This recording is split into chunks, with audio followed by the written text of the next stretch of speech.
My name is Adeline Carter.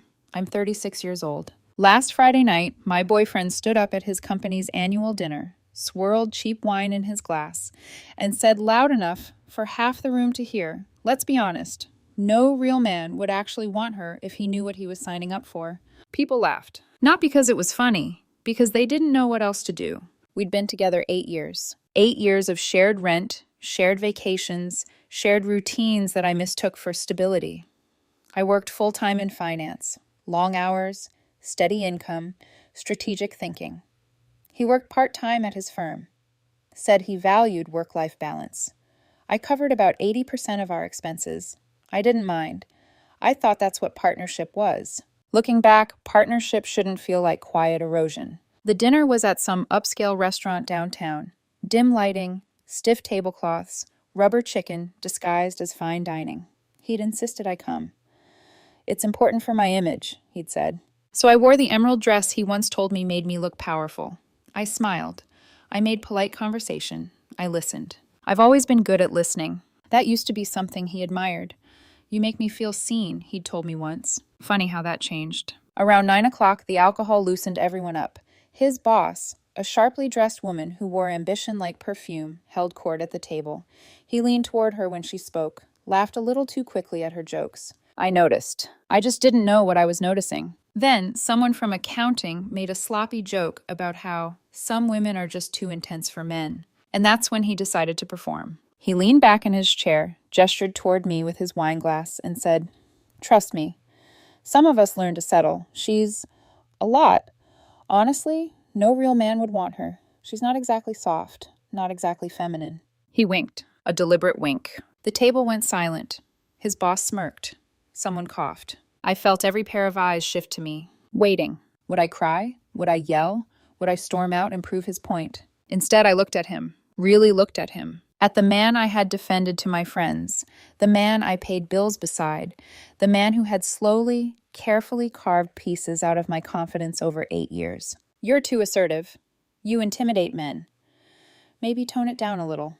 Death by 1,000 suggestions. I adjusted the slim gold bracelet on my wrist, a nervous habit I've had since law school interviews. Then I said one word.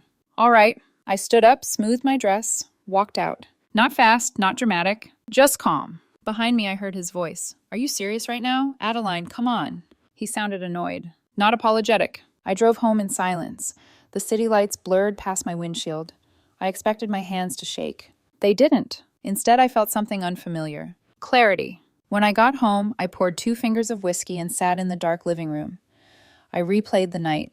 Not just tonight. Years. The way he'd correct my tone in public. The way he'd joke about me being intense. The way he'd subtly shrink when I succeeded, then shrink me in return. He came home around midnight. His keys hit the counter too hard. "Are you seriously mad about a joke?" he slurred, walking into the living room. "Everyone was laughing. You embarrassed me by leaving." I didn't look at him. It wasn't a joke. "Oh my God," he scoffed. "You're being dramatic." I stood up slowly. "You can sleep in the guest room tonight." He blinked. "Excuse me?" "I don't want you in our bedroom." He laughed, but it sounded thin. "You're kicking me out? Over a comment?" "Yes." His face shifted. "You're pathetic," he snapped. "You can't even take honesty. Maybe if you were softer, more supportive, more of a woman." "Guest room," I repeated. He stared at me like he'd never seen me before. Maybe he hadn't. He stormed off, muttering, slamming the door hard enough to shake the hallway frames. I lay in bed awake for hours. But I wasn't heartbroken. I was done. And somewhere deep down, I knew this wasn't the beginning of the end. It was the end of the beginning. Saturday morning, he walked into the kitchen like nothing had happened. Like he hadn't sliced me open in front of 50 of his colleagues. "Morning," he said lightly, pressing a quick kiss to my cheek as I stood at the counter making coffee. "What do you want for breakfast?" The audacity almost impressed me. I didn't answer. He sighed dramatically. "You're still on that?" I turned slowly. "On what?" "The joke. Come on, Adeline. It was wine. It was banter. You didn't apologize." He hesitated. "Fine, I'm sorry." "For what?" He rolled his eyes.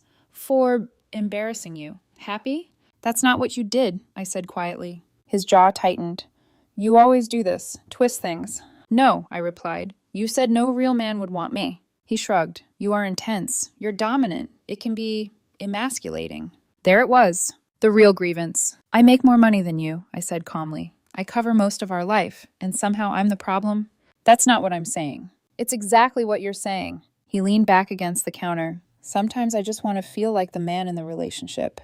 And humiliating me makes you feel that way? Silence. Then, softer. You don't need me the way other women need their men. It wasn't accusation. It was confession. I felt something click into place. I want you out, I said. He blinked. What?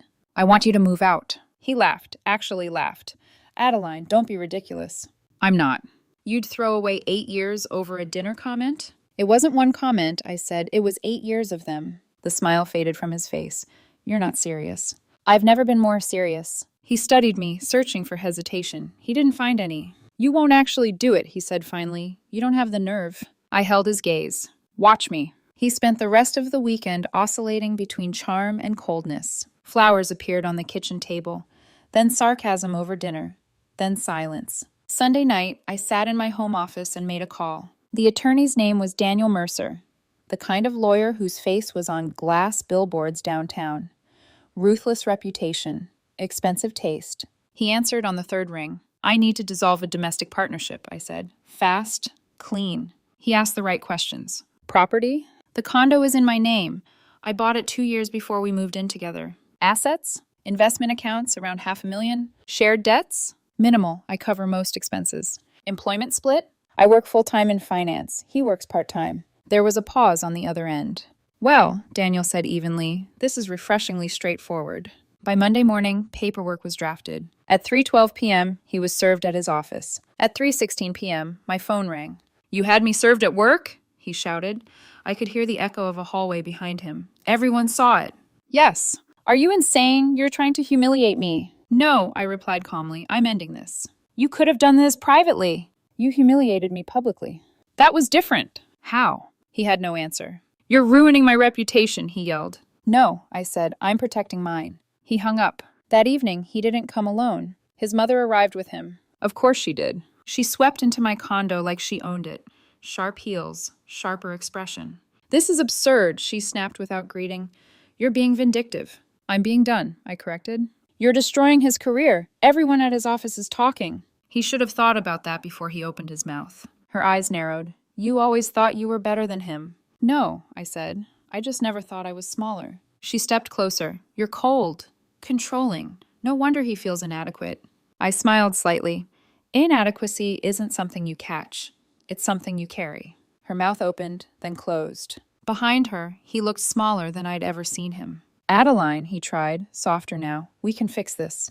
No, I said. You can fix yourself. Somewhere else. They left 30 minutes later. He didn't slam the door this time. He just stood in the hallway for a moment, looking at me like he'd finally realized something. I wasn't bluffing. The next 3 weeks were a masterclass in desperation. First came the apologies. Long texts at midnight. I was insecure. I was stupid. I love you. Then the anger. You'll regret this. You think you're untouchable? I'll take you for everything. His lawyer must have educated him quickly because the threats stopped almost as fast as they started. Then came the public performances. He showed up at my office building. The first time calm. Can we talk? I declined. Security escorted him out. The second time crying, begging. Security again. The third time yelling in the lobby about how I'd used him. Security called the police. He didn't come back after that. And that's when the messages started. Apparently, he'd begun telling his coworkers a story. That I was financially abusive. That I controlled him. That I emasculated him. He needed to be the victim. What he didn't know, what he couldn't possibly know, was that someone from his office had already decided to tell me something far more interesting. Something that made the dinner make sense. And when that message appeared in my inbox, I didn't feel rage. I felt confirmation. The message came from someone I barely remembered. Her name was Lena Morales, the woman from accounting who tried to soften the tension at the dinner that night. Her message was simple. Adeline, I don't know if this is my place, but after what happened at the dinner, I think you deserve to know something. I stared at the screen for a full minute before replying. Know what? The typing bubble appeared almost instantly. He's been seeing someone at work for months, at least 3 or 4 that I know of. My fingers didn't tremble. Who? There was a pause this time. Then, his boss. Of course it was her. The way he leaned toward her that night. The way she smirked when he cut me down. The way he'd suddenly started caring about tailored shirts and gym memberships. The late strategy meetings. The password change on his phone. I hadn't been blind. I'd just been patient. And patience can look a lot like denial. I thanked Lena. She added one more line before the conversation ended. You didn't deserve what he did. Most of us were disgusted. Disgusted. Not entertained. Not amused. Disgusted? I forwarded the screenshots to Daniel. Within an hour, he replied, helpful. Very helpful. 2 days later, his lawyer contacted mine. They wanted to settle. No contesting assets, no dragging it out. He would sign everything. Funny how clarity accelerates paperwork. The meeting was scheduled for Monday morning at Daniel's office downtown. Glass walls, polished steel, expensive abstract art meant to intimidate. I arrived early. He arrived late. He looked wrecked. No tailored shirt now.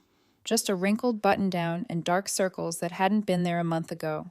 He wouldn't look at me as he sat across the table. His lawyer slid the documents forward. My client agrees to all terms, she said stiffly. No claims on property acquired prior to cohabitation. No division of investment accounts. He retains his car and personal belongings. Daniel glanced at me. I nodded. I signed. 8 years reduced to ink strokes. He signed in next. His hand shook. The entire process took 15 minutes. 15 minutes to dismantle a life we'd built over nearly a decade. As we stepped into the hallway, he reached for my arm. His touch felt unfamiliar, like muscle memory without meaning. Adeline, he whispered. I didn't mean it. Any of it. I was insecure. It wasn't serious. I love you.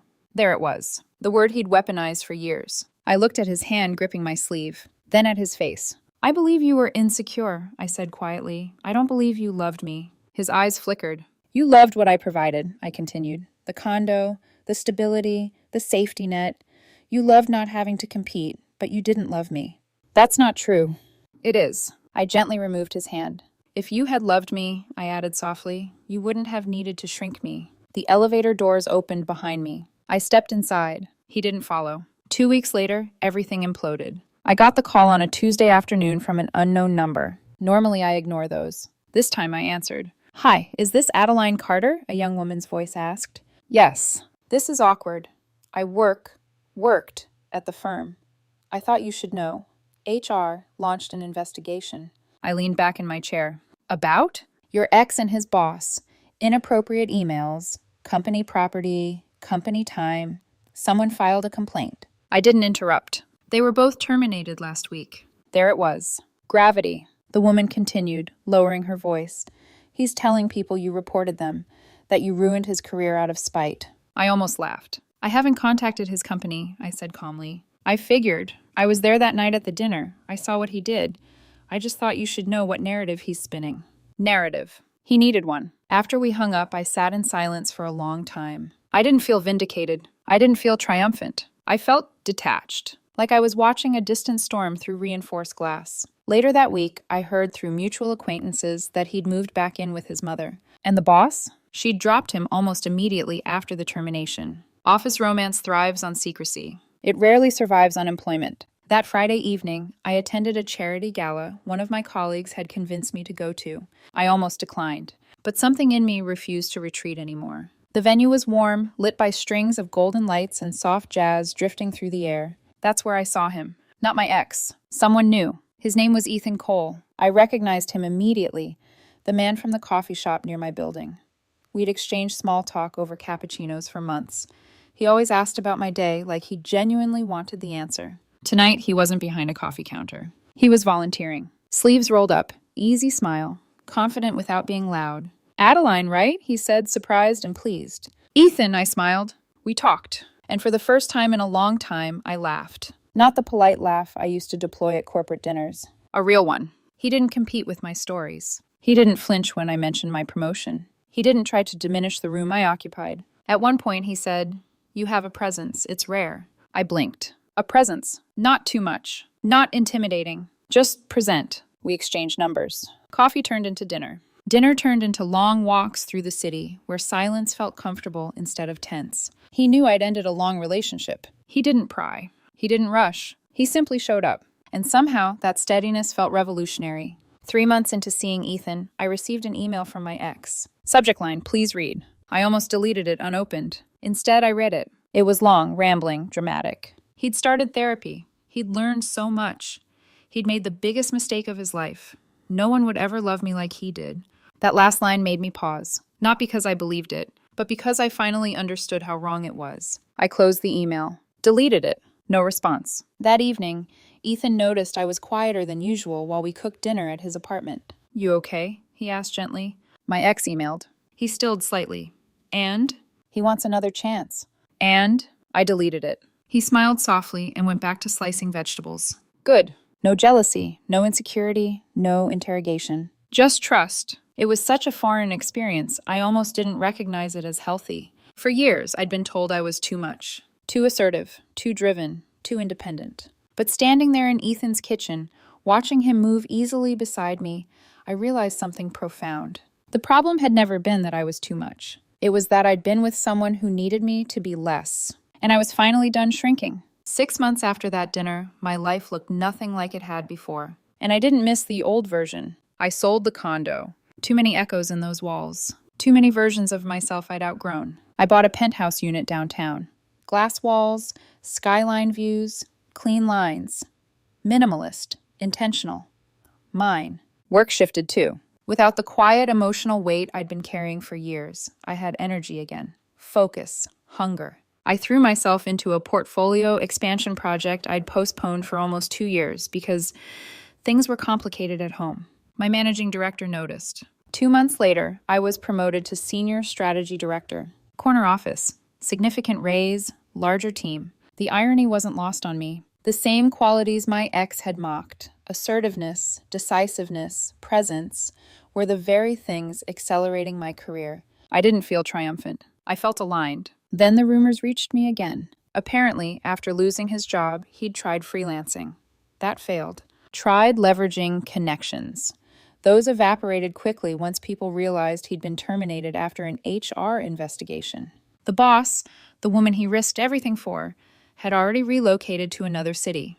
New company, clean slate. He hadn't been invited along. He was back in his childhood bedroom. Posters still on the wall. His mother telling anyone who would listen that I had ruined her son's future. Projection is a powerful anesthetic. One evening, Ethan and I were at a restaurant near the river.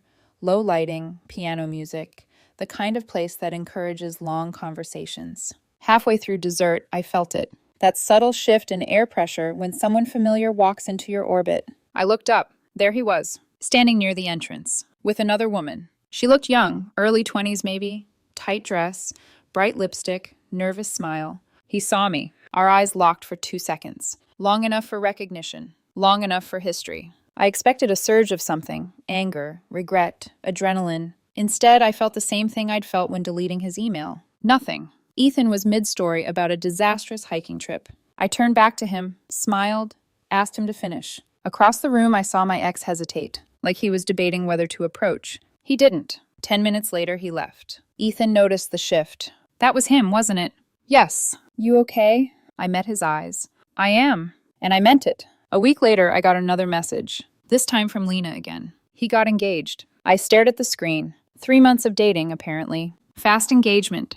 Loud social media announcement. His mother thrilled. Caption about finally finding a woman who truly understands him. I actually smiled. Not because it was funny, but because it was predictable. He hadn't changed. He'd simply found someone smaller. Ethan was worried when I told him. You don't have to pretend you're unaffected, he said gently. I'm not pretending, I replied. I genuinely hope he's happy. Ethan studied me carefully. That's strength, he said. No, I corrected softly. That's detachment.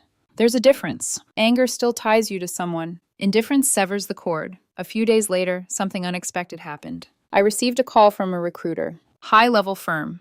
International Expansion Division. They'd been watching my recent performance metrics. The promotion had made waves. They wanted to talk. When I hung up, I laughed quietly to myself. 8 years I had been told to soften, to shrink, to be more palatable. Now the world was responding to the exact edges I'd once tried to sand down. That night, Ethan came over with takeout and a bottle of wine. We sat on the balcony overlooking the city. Can I ask you something? He said. Always. Do you ever wish he hadn't said it that night? I considered the question seriously. If he hadn't humiliated me publicly, if he'd kept the erosion subtle, if he'd continued chipping at me in private, would I still be there? Probably. Yes, I said slowly. And no. He waited. I wish he hadn't said it because it was cruel. But I'm grateful he said it loud enough that I couldn't ignore it anymore. Ethan nodded. Sometimes clarity feels like violence, he said. I looked at him. That's a very specific sentence. He smiled. I've had my own. We didn't unpack it further. We didn't need to. Healthy love doesn't require excavation every night. It requires presence. The final thread unraveled on a random Thursday afternoon. My former ex-fiancé, the new one, messaged me. I almost didn't open it. Curiosity won again. Hi, I know this is strange. I just wanted to ask, did he ever tell you that you were the reason he struggled? That you made him feel small? I stared at the words. The pattern was repeating. Yes, I replied. There was a pause. Then, he says that's why he cheated. Because you emasculated him. I exhaled slowly. He cheated because he chose to, I wrote back.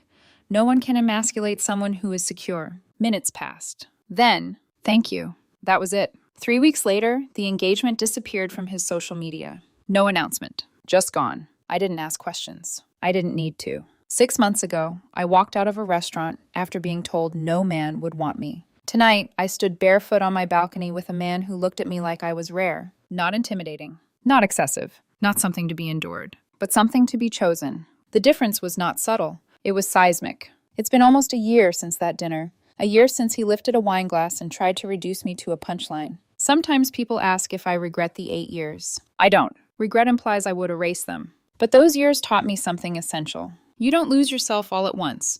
You surrender in installments. A comment here, a compromise there, a laugh you fake to keep the peace. Until one day, someone says it loud enough that even you can't ignore it. A month after the broken engagement disappeared, I received one final attempt. Not an email, not a text. He showed up. I was leaving my office building when I saw him standing across the street, hands in his pockets, shoulders slightly hunched, thinner than before. For a split second, muscle memory kicked in. 8 years doesn't evaporate instantly. He crossed the street slowly. Add a line. His voice sounded smaller now. I don't have much time, I said evenly. I know, he swallowed. I needed to see you.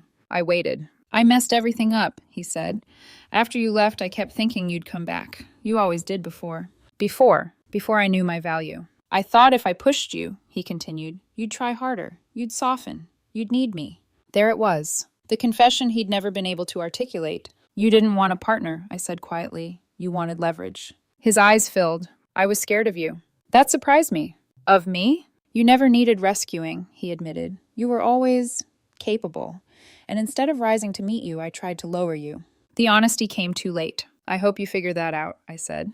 Do you ever think about us? He asked. I considered lying. I didn't. I think about who I was, I answered. Not about us. That seemed to hurt more than anger would have. He nodded slowly. Is he better than me? I almost smiled. Ethan isn't competing with you, I said. That's the difference. A long silence passed between us. I really did love you, he said finally. I looked at him carefully. I think you loved being loved, I replied. That's not the same thing. Then I stepped around him and walked away. This time I didn't feel clarity. I felt completion. That evening, I told Ethan what happened. We were cooking dinner again. Different apartment now. Mine. He listened without interrupting. When I finished, he asked one question. How do you feel? Free, I said. He walked over, took my hands. You were never too much, he said. I didn't realize how deeply I'd needed to hear that. Not as reassurance, but as recognition. Over the next few months, life settled into something steady. Not dramatic, not volatile. Steady. Ethan met my colleagues. I met his family. There were no subtle power struggles. No jokes at my expense, masked as honesty. No need to dim myself to keep the peace. When I spoke in meetings, he asked how they went. When I traveled for work, he told me he was proud of me. When I succeeded, he celebrated, not tolerated, it. One night we were walking along the river, city lights reflecting in the water. Can I tell you something? He said. Always. I was drawn to you the first time I saw you in that coffee shop, he admitted. You walked in like you owned your space. Most people shrink when they enter a room. You expand it. Expand it. I laughed softly. Someone once told me that was a flaw. They were wrong. Simple. Certain. No hesitation. Sometimes, late at night, I think back to that dinner. The smirk. The wink. The way the room held its breath. He thought I would shrink. He thought I would prove him right by staying. He thought humiliation would tether me. Instead, it untethered me. Here's what I've learned. When someone shows you who they are, believe them the first time. Don't wait for a second performance. Don't translate cruelty into insecurity and call it compassion. Don't confuse comfort with love. He was wrong about many things, but he was especially wrong about one. Plenty of men would want me. The right man already does.